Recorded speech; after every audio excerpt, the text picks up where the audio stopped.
Good morning, ladies and gentlemen. This is Wilhelm Wellner speaking, CEO of Deutsche EuroShop, and I'm here together with my CFO, Olaf Borkers, and Patrick Kiss, our head of IR. Thank you for joining our call on the preliminary results of 2015. Let's start with the basis of our business. That's the operation on page 2. The like-for-like total retail turnover of our tenants in Germany followed the same trend as in the first 3 quarters of the year 2015. We saw again a more or less flat development, in numbers a minus of 0.2%.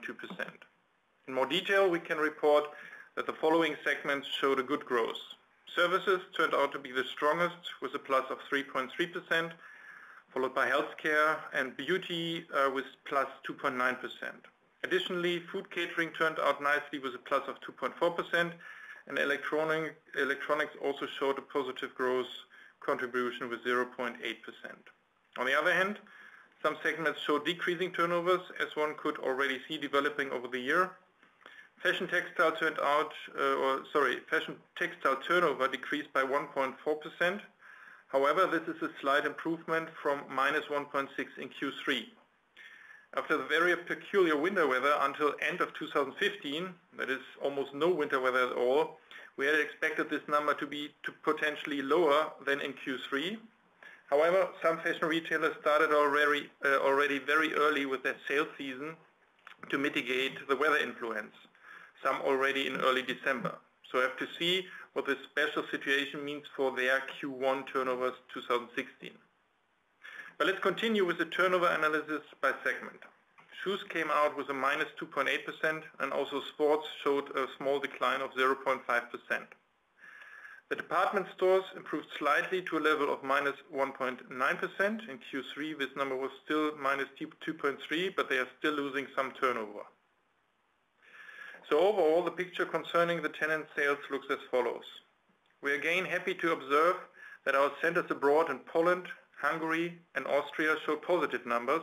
For the full year 2015 the like-for-like retail turnover there was a plus 1.5%.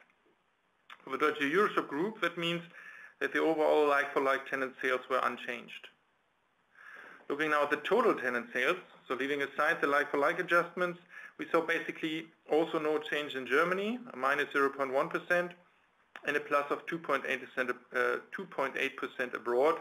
So the overall tenant sales increased by 0.3% in all Deutsche EuroShop centers. As a result, and as before, the rent-to-sales ratio stood again stable at a level of 9.1% for the portfolio. Footfall development was a little better than in 2014. However, also in 2015 we saw, together with a general trend, slightly decreasing numbers.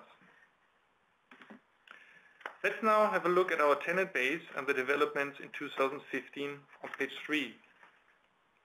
While all the names of our top 10 team were stable, this year one can detect some changes in the order.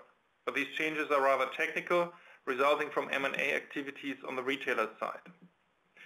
The proportion of rent we charge to our top 10 tenants in comparison to our total rents decreased by 3 percentage points to now 21.7%. With the exit of Thalia, the bookstore chain, of the Douglas Group, which now represents only the perfume stores, moved down from place 2 to place 4. Also, the dependency towards the Metro Group decreased visibly by approximately 1 percentage point due to the sale of Kaufhof to Hudson Bay. All in all, and as before, a very solid structure and composition. On page 4, we've provided the maturity profile of our lease agreements. With more than 6 years of rental income supported by lease contracts, we feel very comfortable going forward. After this information for the operation, let's come now to the preliminary numbers for 2015. And I would like to approach them from a top-down perspective and benchmarking them with our guidance on page 5. Total revenues increased to 202.9 million euro, and on a like-for-like basis, these revenues grew to 201.6 million euro. So we are again in our target range of 201 to 204 million. EBIT was 176.3 million, hence also in the communicated range of 174 to 177 million. And the same is true for the EBT excluding valuation with 127 million. The range here was 126 to 129. But let's go through the P&L in more detail. As just said, revenue increased by 1% in total, or on a like-for-like basis by 0.4%. The difference is due to reclassification of special mall income items from the other operating income, where it had been the years before, to now revenues in an amount of roughly 1.3 million euro. This change results from a new regulation under IFRS. The total operating and management costs were slightly higher, an amount of 0.3 million euro, mainly due to higher non-distributable operational costs and some higher provisions for rent payments, what we have also communicated before. These higher costs were partially offset by lower maintenance costs, and now with 9.6%, the overall cost ratio stayed around the level of 2014. All those effects resulted then in an increase of the NOI by 1.7 million to now 183.5 million euro, which was, of course, also partially affected by the reclassification of the special mall income. And also for the same reason, the other operating income decreased by 1.1 million to a level of now 0.8 million euro. Corporate costs increased by 1.8 million to 8 million. This rather exceptional increase came to a larger extent from a provision in amount of 1 million resulting from the acquisition of the Karstadt building in Dessau. As communicated before, this Karstadt building is an integral and conceptual part of our shopping center there, and we acquired the building in a forward purchase structure for the purpose of securing the joint and coordinated management of both properties in the future. So also, as communicated before, the other part of the increase came from the positive development of Deutsche EuroShop's share price that led to a higher than normal personal cost in connection with the share price related long-term incentive plan for employees and management. This first 5-year LTI plan expired in June 2015. So as a result, the total EBIT came out with 176.3 million, which is, due to the described extraordinary items, 0.7% lower than previous year. Let's now come to the net financing costs. They amount now to 2.1 million. The substantial decrease resulted mainly from the much improved at-equity result, which contributed 68.4 million to the financing cost. Here the main effect came from the valuation gain of the shopping centers that we partially own through joint venture companies, which are accounted for by applying the at-equity method. The valuation gain here amounted 47.2 million in comparison to 12.7 million euro in 2014. But we'll see that in more detail in the bridges. Low interest costs for one loan that was rolled over in 2015 and regular amortization payments contributed an interest saving of 2.6 million, and a positive effect from an P&L relevant swap contributed another 2.3 million to the reduced financing cost.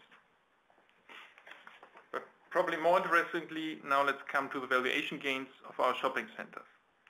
Some general words at the beginning. The year 2015 again proved that the demand for good quality shopping centers continued to be very high.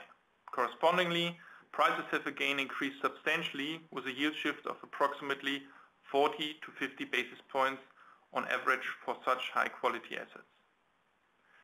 These developments are also the main driver for the appreciation of our assets in 2015. The valuation gain of our consolidated assets after minorities contributed 220.6 million euro to the overall profits.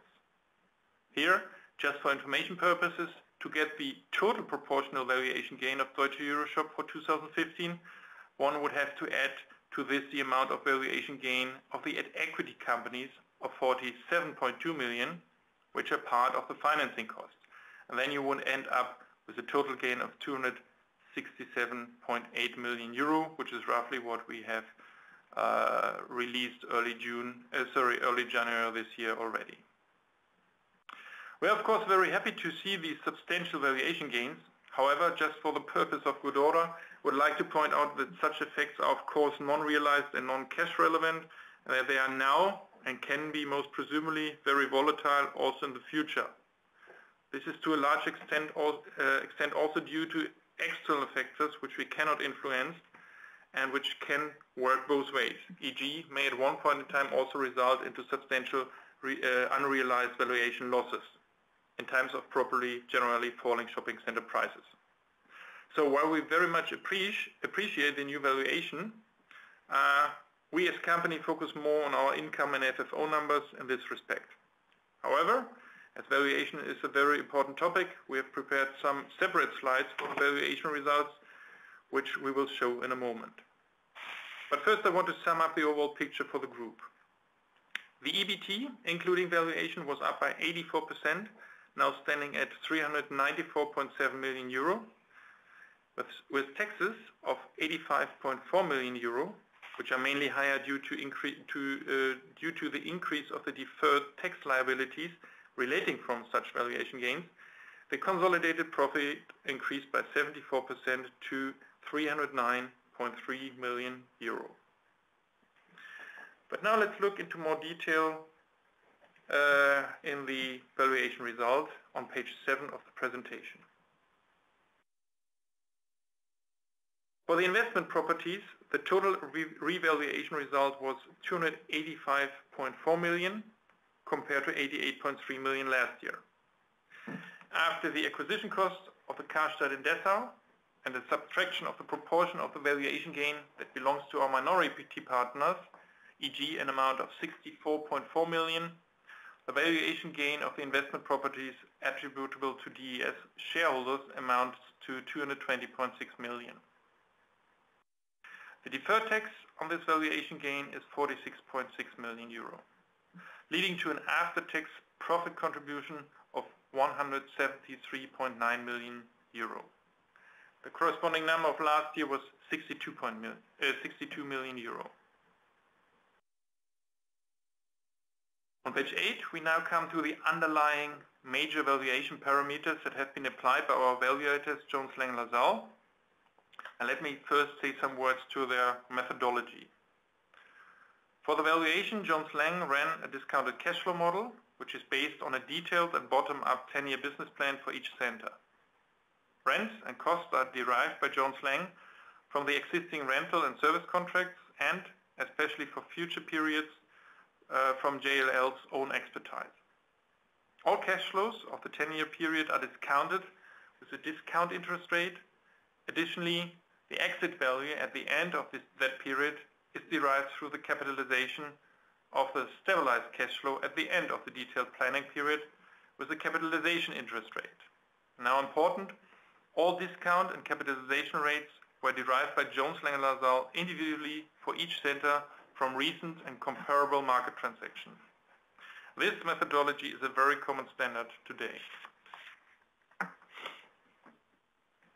So on the first chart, you see for our portfolio the development of the weighted average of the net operating income yield, which is NOI divided by the market value that was determined, and also the net initial yield, which is the NOI divided by the sum of the market value plus acquisition cost of a potential buyer.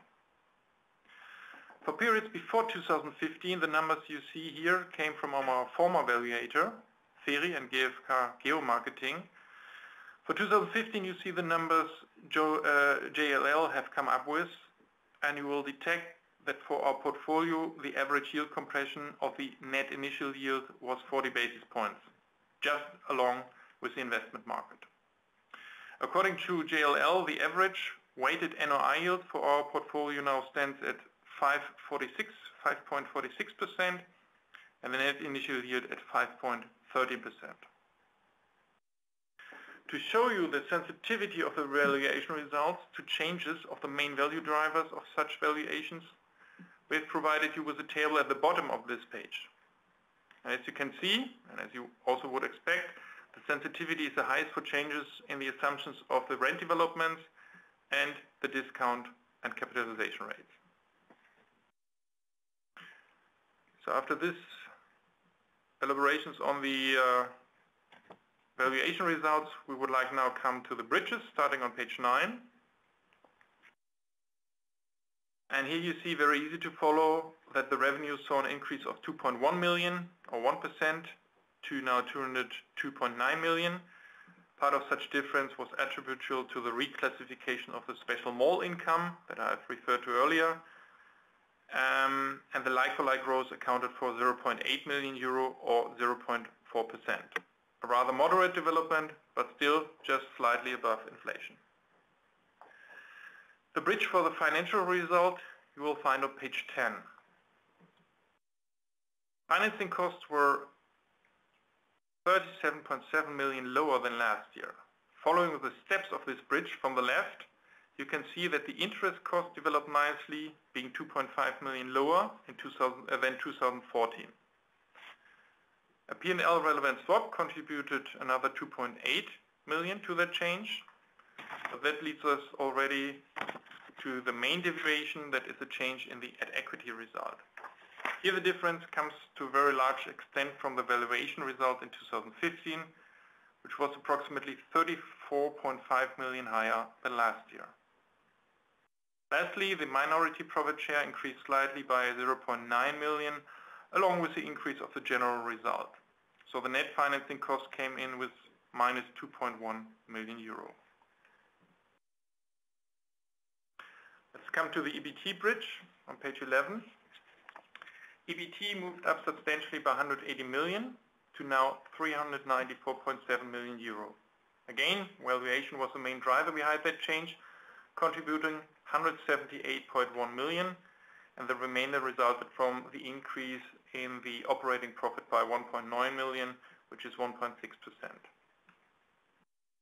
Finally, now let's come to the profit bridge on page 12, which looks a little similar than the EBT bridge, with a very dominating valuation effect, of course. Here the individual changes can be commented as follows. One effect was a one-off tax item that was relevant in 2014 in the amount of 7.2 million. The explanation here: in 2014 the company profited from a reversal of trade tax provisions, as we were able to change the tax structure for one center in this financial year. Furthermore, the valuation result after tax was 136.4 million higher than last year, and the operations contributed 2.7 million or 2.7% to the overall increase of the EBT by 131.9 million. Sorry, by the profit, not the EBT. On page 13, we now show the effects on our earnings. With EPRA earnings of a total of 101.8 million euro and an unchanged number of shares of 53.9 million, the undiluted EPS are now at €1.89. This is an increase of 5 cents or 2.7%. The total earnings per share increased from 3.29 to 5.73 euro. And now let's come to the important FFO numbers. Please follow me to page 14. Our FFO for 2015 was 123.4 million, which is 2.8 million higher than last year. On a per share basis, the FFO grew by from 2.23 to 2.29 euro, which is a plus of 2.7%. And here we already see some positive impact from the lower financing cost. Now let's come to the balance sheet on page 15. The dominant effect comparing 2014 with the preliminary numbers of 2015 comes, of course, also from the mainly from the valuation gain and the increased values of the investment properties and the at-equity participations. These non-current assets increased by 348 million euro.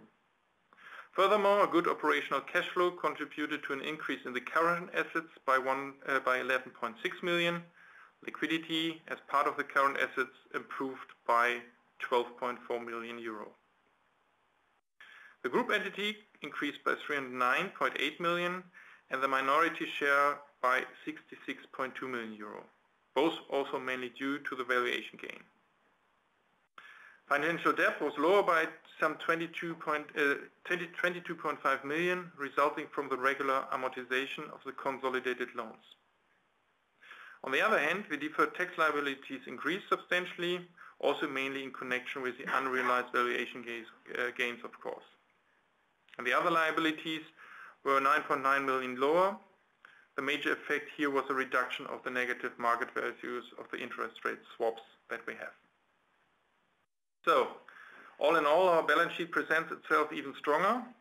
Our equity ratio improved nicely by approximately 3 percentage points to now 53.5%, and our LTV came down from 40 to 35.5%.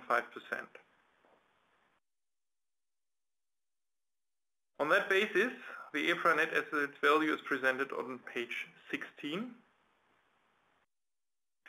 And the net asset value improved substantially in line with the profit and the valuation result.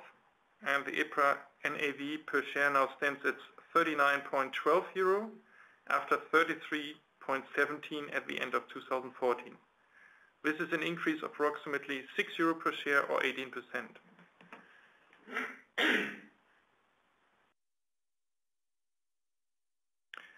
On page number 17, we now want to give you some more information on our debt. Of our consolidated bank debt, some 400 million becomes due in the next 5 years. So if we stay for longer in such low inflation and interest rate environment, we'll still have good room for visible reduction in our interest costs over the next years. The legacy findings are therefore the only reason for our, compared to today's level, still rather high interest rates of 3.69%. On page 18, we'll find a more detailed maturity profile of the corresponding interest rates on that debt. This should enable you to project the potential of future refinancings by yourself. And for information, in year 2017, you will see the expiration of our convertible bond. So in respect of numbers, I would like to end with our forecast for 2016 and 17 on page number 19. We've repeatedly elaborated on the development of the German and European Consumer Price Index, and now again it proves to be true that inflation remains to be very low. Just recently the ECB reduced the inflation expectation for 2016 substantially. Taking such expectations into account, we expect more or less stable rents for 2016 and 2017. However, we also consider the positive effects from the low interest rate environment going forward. So looking from today's point of view, we confirm our previously given guidance for 2016. That is, we expect revenues of 200 to 204 million euro, leading to an expected EBIT of 175 to 179, and an EBIT before valuation and taxes of 127 to 130 million euro. This should lead to an FFO per share in the range of 226 to 230. For 2017, we expect slightly increasing revenues in the range of 201 to 205 million euro and a stable EBIT of 175 to 179 million euro. The EBIT before valuation and taxes should increase by approximately 3% to 131 and 134 million euro, with a similar growth of the FFO per share to a range of 234 to 238 per euro. Regarding the dividend, we stick to our plan of distributing 135 euro per share for 2015, just as we have communicated before. Summarizing that topic, the continued very low inflation is now rather visible in the top line growth. However, looking forward, also the positive opportunities on the refinancing side should work their way into the P&L. Let me now come to the topic of investments. And first off, to our internal growth, we are happy to report that the Phoenix Center extension in Hamburg was now opened successfully last week on time and budget, and we're positive that it will be enjoyed and much used by our customers there. And for our shopping center, Galeria Baltitzka, the building permit procedure continues to be a little vicious. We recently saw a little of a standstill in the process, which we think was attributable to the outcome of the Polish elections, which obviously put many local authorities somehow on hold. However, we now achieved the required environmental permit for the execution of preparatory works, which enables us to drive the process further. Yeah, and now looking into the invested market in general, and as mentioned earlier, in connection with our valuation results, we expect that the market stays very hot, but that the current pricing might facilitate a decent deal flow, which we will carefully observe. Currently, we are evaluating one property in detail, which fulfills our investment criteria. The center would well fit into our existing portfolio, but we still have to get it and to work on that. So far my presentation on the preliminary numbers for 2015 and our guidance for 2016 and 17. Thank you for listening. I'm happy to take your questions. And yeah, I already wish you now happy Easter coming soon for all of us. The operator, please go ahead. And the first question is from the line of Michael Veraldo of Societe Generale. Please go ahead. Good morning. Thanks for the presentation. Is it possible to have a split between Germany and abroad? I think it is Poland in terms of rents for 2015, the 202.9 million euro. This is my first question. The second question is about your guidance, which seems very, very cautious. For example, how is it possible to have only 200 million euro in rents in this year versus 202.9? That means 1.4% decrease. Do you expect to have more vacancy? Do you expect to have lower rents for a negative reversionary potential or something like this? Could you give a little more color about this, please?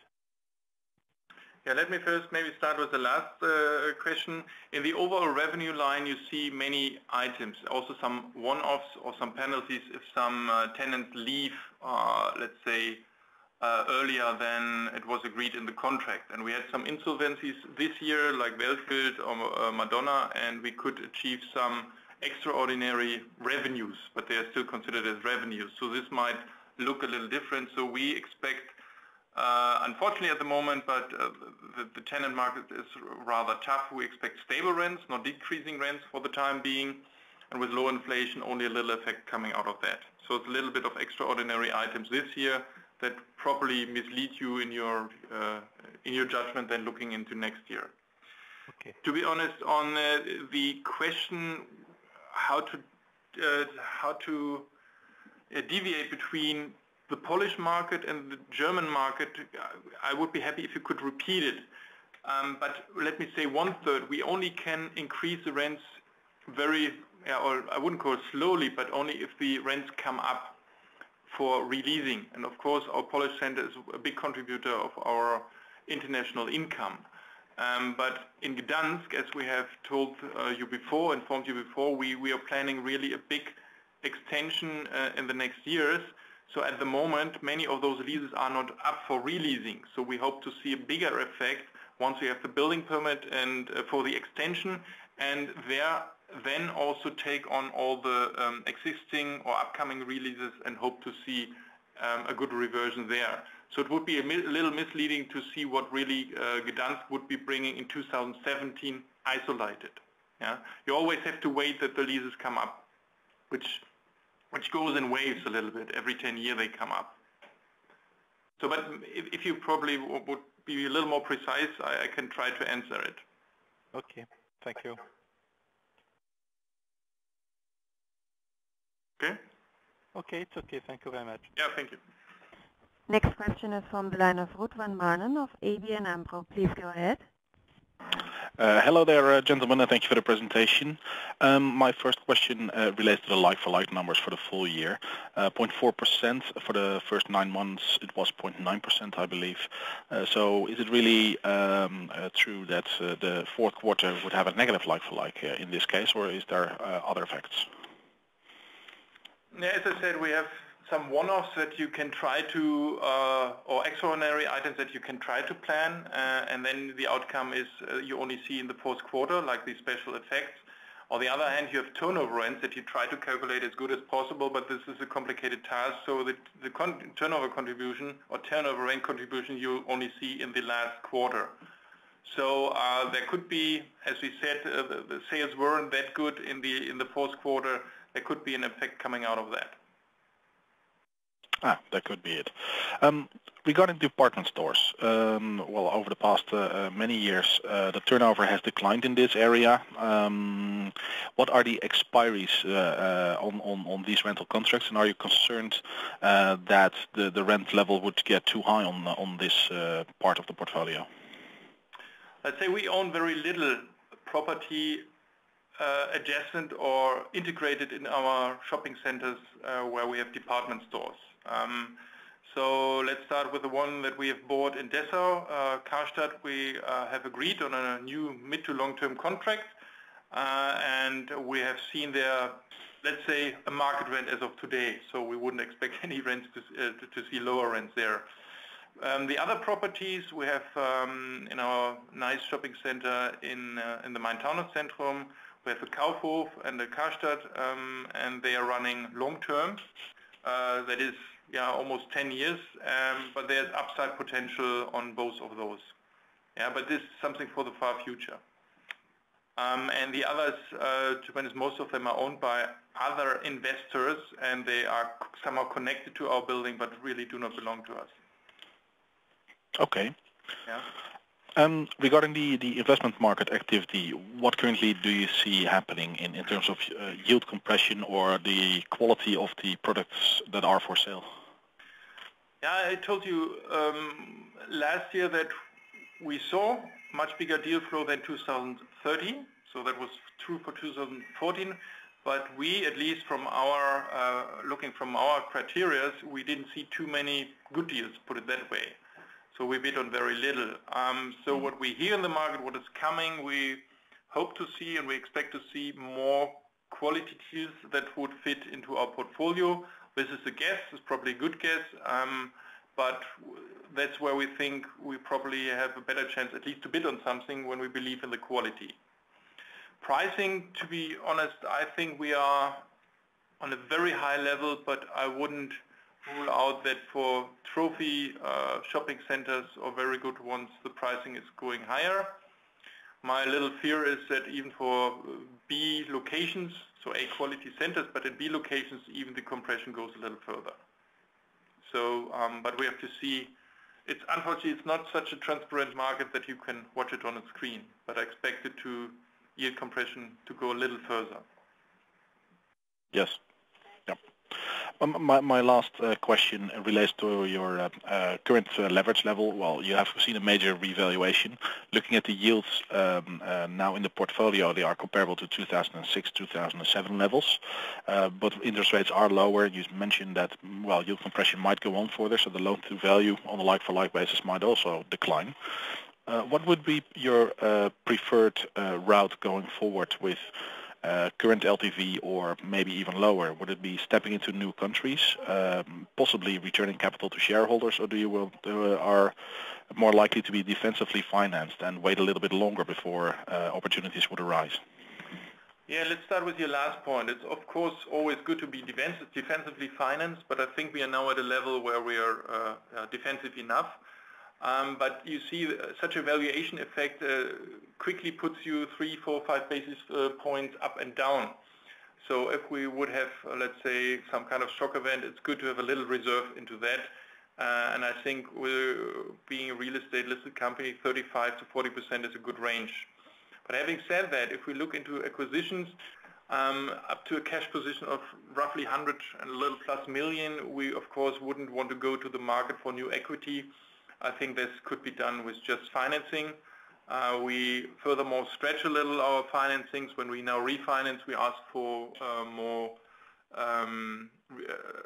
amortization-free periods at the beginning. So we try to, this is a little micromanagement, but we try to do that.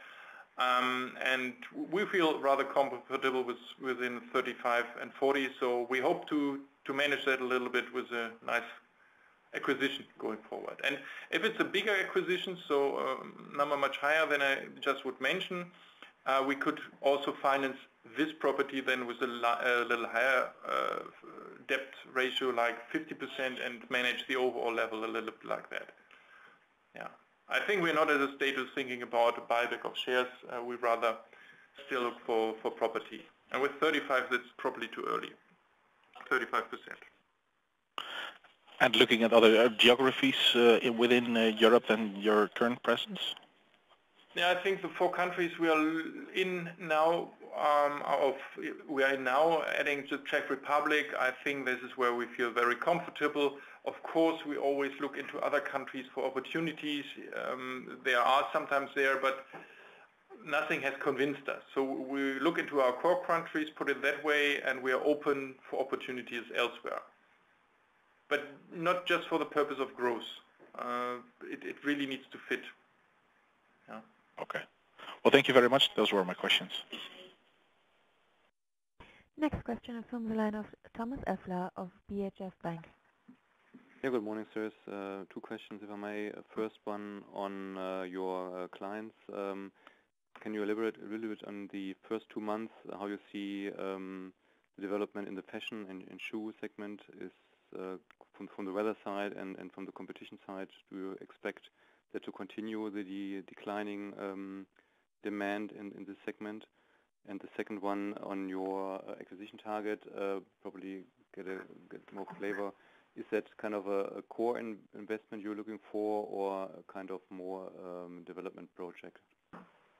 Again, let me start with the last one. It's an easy answer. No, it's really core.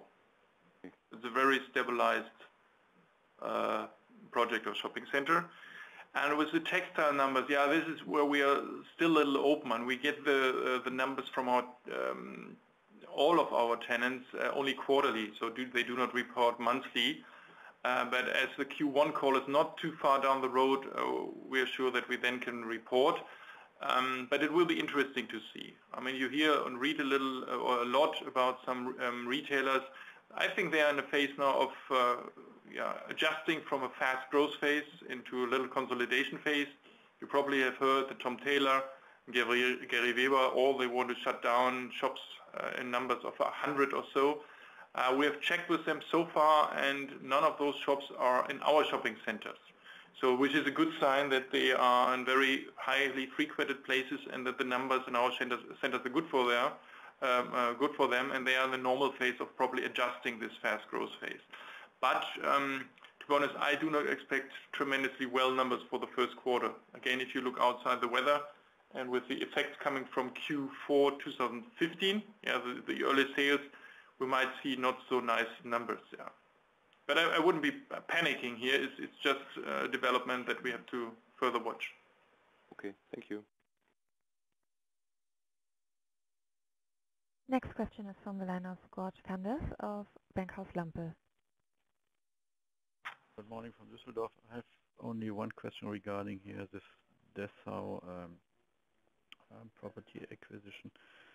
As there were previously plans to close down this department store, how long is your rental contract on this property, and what is the rental income from it? We have agreed that it's a single tenant, let's say, project, so we cannot comment on the exact number, but it's a midterm term. Yeah, I can say that. And it's a rather low rent. That's why we make this small provision, because we thought it's good to keep Karstadt there for the time being at that space, see how they develop, and take an overall picture of the overall property. So it was a give and take there, to be honest. Okay. Yeah. So it's more important for you to keep to have this property available. Exactly, and jointly manage. Yeah. Okay. You probably have seen all in the pedestrian zones empty Hertie buildings and other Karstadts, and nobody wants to have such a building right next to a center which is open into that building. So we thought it's a good idea to keep Karstadt in the first place, and probably in the mid and longer term to use the space for something else, which perfectly fits to our center in Dessau. It's a little defensive investment, but I think it was wise to do it. Yeah, thank you. Next question is from the line of Jochen Rothenbacher of Equinet Bank. Please go ahead. Thank you. Good morning. I have 3 questions. One on interest rate cost reductions for 2016 and 17 or the next years. Could you please elaborate a little bit how much further down you could get in this respect? Secondly, on your dividend policy, you in recent years increased the dividend by 5 cents per year. Do you have a roadmap for the next few years in this respect? And the third question is on your assumptions for the guidance for 2017 in terms of rent development, in terms of inflation and turnover rent. Yeah. I will hand over for the interest rate to my colleague here, Olaf Borkers, and I take the other two questions first. For the dividend policy, we will discuss with our supervisory board in the regular next meeting the dividend policy. We'll come up with that then after that. So most presumably when we talk about the Q1 numbers. So you will get a new guidance here. With the rent assumptions for 2016 and 17, we have incorporated inflation of roughly 25 basis points. But you should know that we have a moving average system here, that it's not exactly year by year that you can calculate it, but every second year on average the rents are adjusted, but we think in that range, or we expect the inflation in that range. I would be happy to see a little higher, but that's what's the underlying is. Okay, and rent development and turnover rents? Yeah, that's with stable rents, put it that way. Okay. I mean, this is in Germany, putting that way, more than 90% of our portfolio is in Germany, and new spaces come to the market. We have e-commerce, and within that frame, our tenants have stable turnovers, which is the good news. Yeah, nobody's losing too much. We have sector issues like textile. They need to work on their e-commerce strategy and so on. So these are normal transformations and adjustments, but we are stable, and with a stable cost ratio. Or rent to sales ratio, put it that way, this is basically where you preserve your rents. That's basically grow a little bit with a little inflation, and then look then forward. Yeah, but for the next 2 years, the effect is really coming out of financing with stable rents, put it that way. Okay. Our expectations. Okay, coming to the interest situation and our debt situation. As you can see on slide 18, we have agreed for some new loans in summer this year, 2.18 for 15 years in Austria and 1.8 for Germany for the Phoenix Center in Harburg. Meanwhile, interest rates are even lower, 20 to 30 basis points, and we hope to use this for financing, which we are currently negotiating. That is what you also can see on slide 18. That is a roughly 80 million euro loan for the Galeria Baltička. Current interest rate 4.9%, and the current indication for the new interest rate is just 1.7%.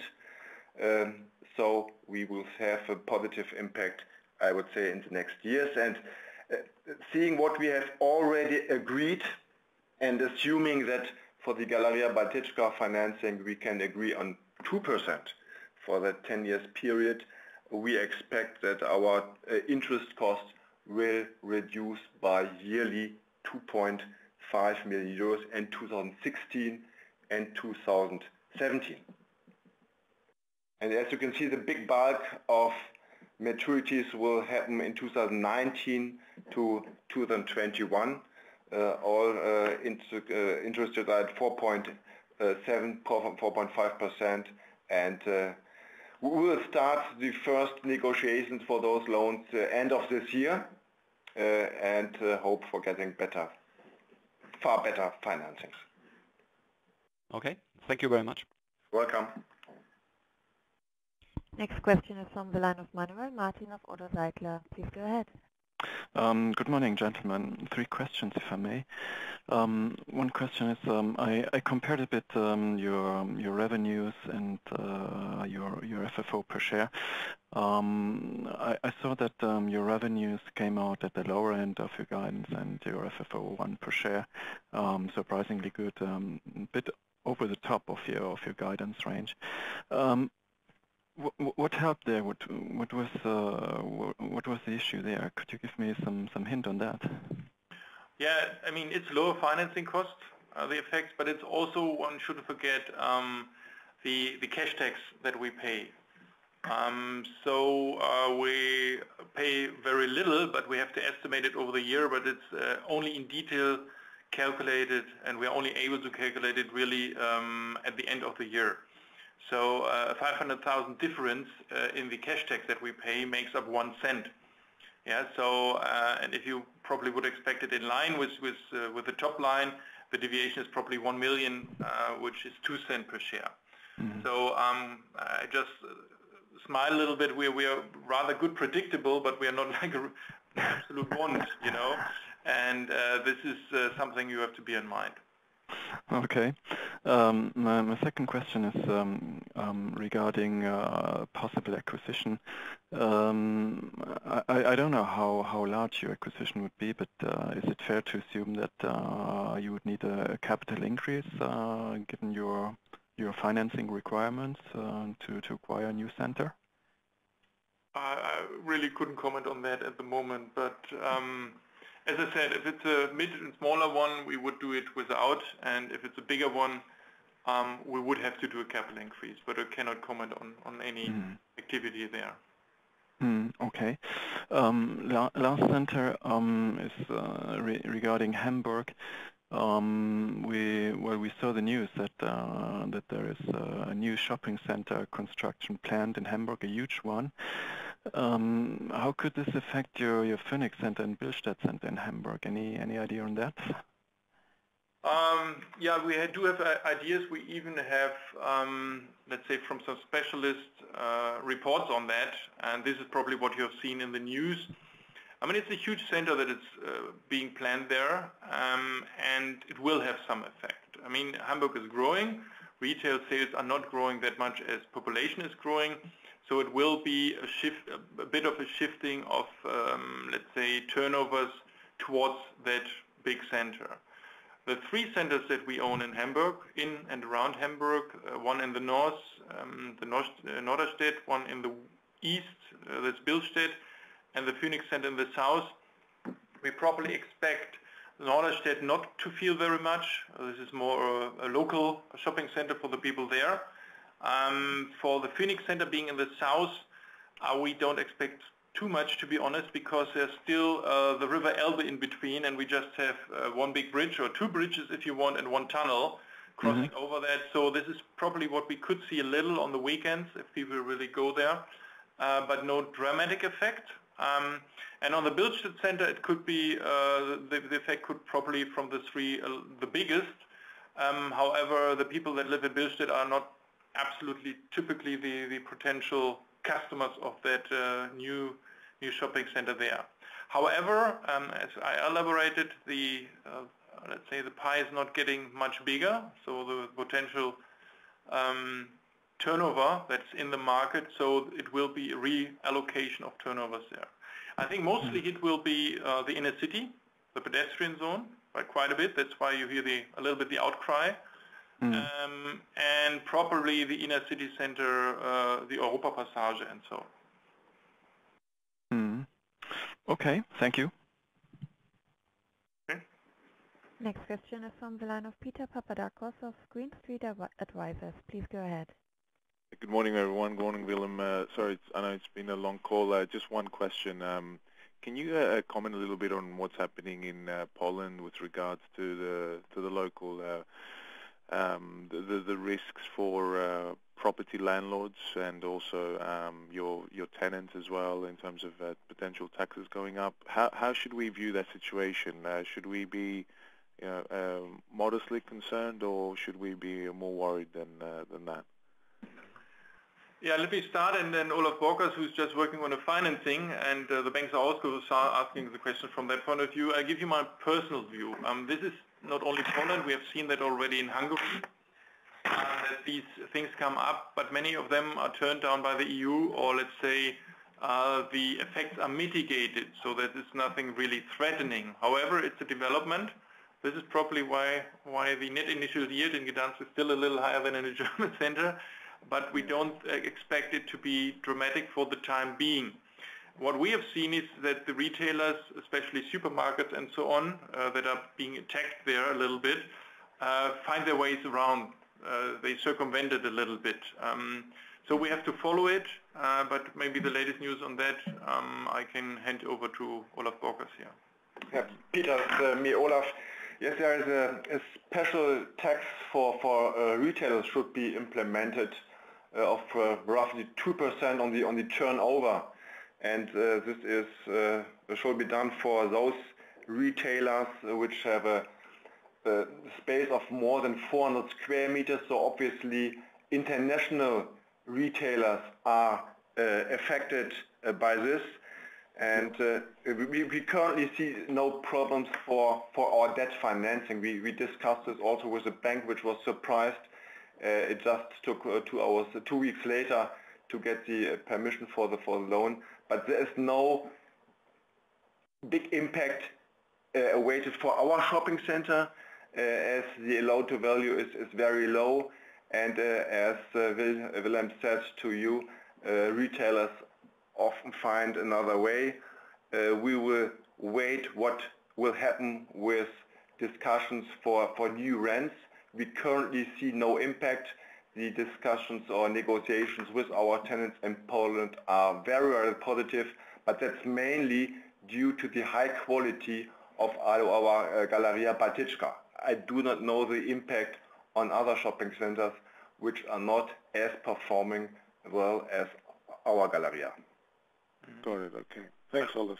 All in all, not a nice development, to be honest. Yeah, with protectionism, but we have to see and follow. And what we did in concrete for our German bank, we gave this Hungary example to them because we saw what has happened with our arcade page in the last 3 years, facing the same problems. They closed Sunday hours, they implemented additional tax for international retailers, and at the end there was no bad impact on our shopping center, and at the end there was a positive impact on the Hungarian economy. What we have heard from ECE guys there is that unemployment rates are decreasing, economy is performing better. So at the end for our shopping center in Pécs, it had positive impacts. Frequency gets higher, turnover per square meter increased, and rental income in the arcade page also has increased. And that is a concrete example which we gave to our banks to show, listen, there's no need to be afraid. Right. Okay. Thank you for that comments. If you'd like to ask a question, please press star followed by 1. Next question is from Daniel Feldman of Timber Creek Asset Management. Yeah, very good morning, gentlemen. This is Daniel. 2 questions from my side. The first, I'd like to go on page 8, and sorry about that, but can you elaborate what the 20 bips difference is between the cap rate and the net initial yield that you show there? And the second question is about the investment criteria for the possible acquisition. I'm not sure if I missed that, but did you mention already in which kind of country we are talking about it? And if you do not want to disclose that, can we assume that this is Germany or out of Germany? And what kind of cap rate do we see? Should it be in line with the existing portfolio, or do you think due to the investment market right now that we need to see something that may be below the 5.13 that the portfolio is valued at? Thank you. Yeah. First of all, we are talking about the German shopping center, but more I can't say. We'd love to do more abroad, but as I say, we are very opportunistical, and we have to wait when the deal comes up. The difference, I'm not sure where you're referring, it's more than 33 bips, not 20 bips or so, but the difference is how you look at it. If you look as a real estate guy on it, you would say my yield is 5.46, that's what I earn looking at the market value that I have in my balance sheet. But somebody else who would have to buy that would have rather substantial ancillary costs like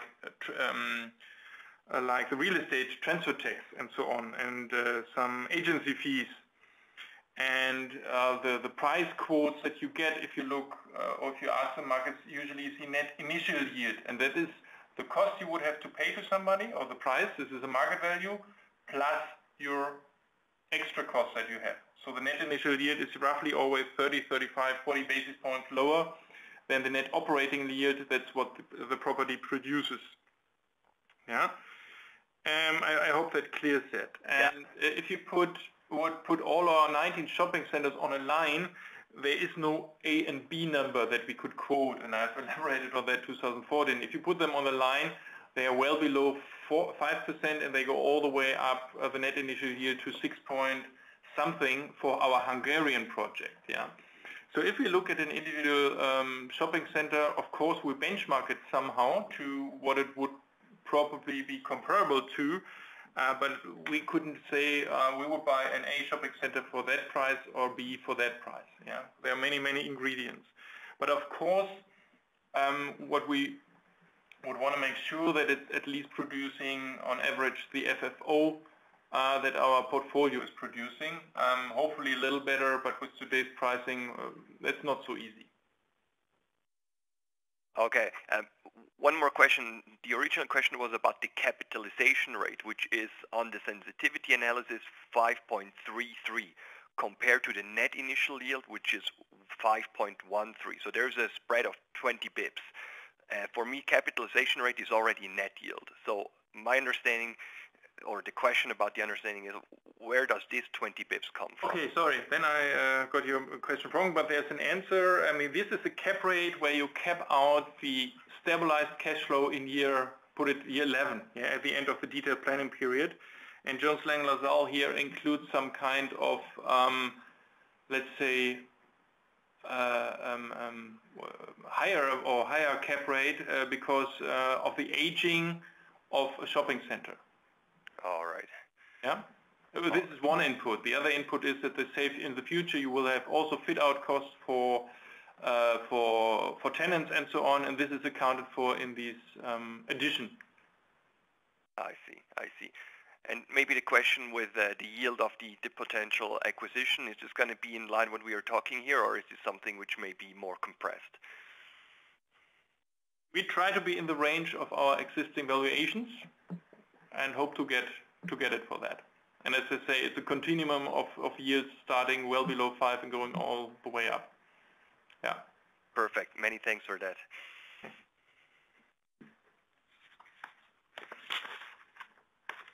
Mr. Wellner, there are no further questions at this time. Please continue with any other point you wish to raise. Yeah, then I thank you for listening. Your question again. Happy Easter. Enjoy the couple of days. Yeah, and then we're here next time for Q1 numbers. Yeah. Thank you. Ladies and gentlemen, the conference is now concluded and you may disconnect your telephone. Thank you for joining and have a pleasant day. Goodbye.